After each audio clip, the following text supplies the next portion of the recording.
morning, West Michigan. It is 5:45 now as we wake up to a very quiet start now to this Monday morning. Looking out over downtown Grand Rapids and the Ford Freeway. Quiet conditions as the severe thunderstorms are now pressing well off to our east, and those will continue to move away from us.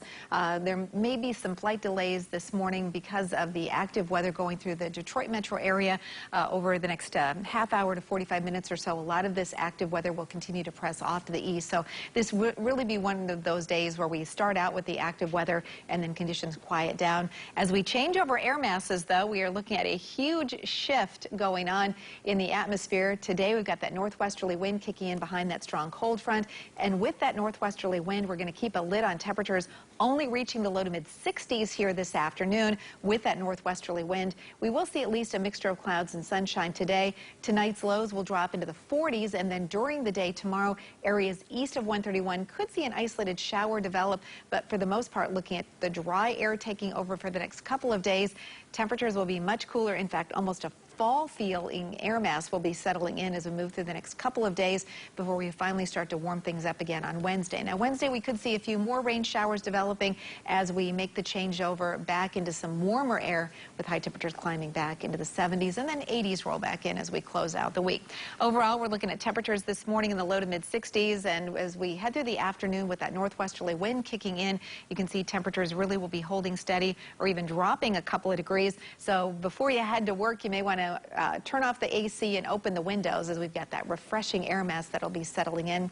Now, as we look at conditions over the next couple of days, Lake Michigan will feature quite a hazardous setup with that northwesterly wind. We'll have the red flags flying at the beaches, and those waves will be running 4 to 7 feet. So a small craft advisory in effect, along with a beach hazard statement. So we'll be looking at partial sunshine tomorrow, but remaining quite cool. Showers on Wednesday, back into the low to mid 80s for highs Thursday and Friday. The weekend should be fairly quiet, just a few isolated rain showers early on Saturday, and this is actually going to be leading us into what will be a cooler weather pattern that will be resuming as we head into the 8 to 14 day outlook. This is the pattern that takes us into the 4th of July holiday weekend, and you can see the cooler air setting up from the Great Lakes region to the Gulf Coast, and the really hot air starting to build out west. So the big story really had been the lack of precipitation, but now, well, we've been able to pick up some ground. Meteorologist Matt Kirkwood looking at the potential for some localized flooding.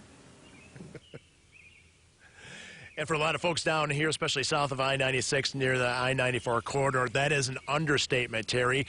I'm just east of Lawton right now on 28th Street, and kind of in farm country. We call this kind of vineyard country.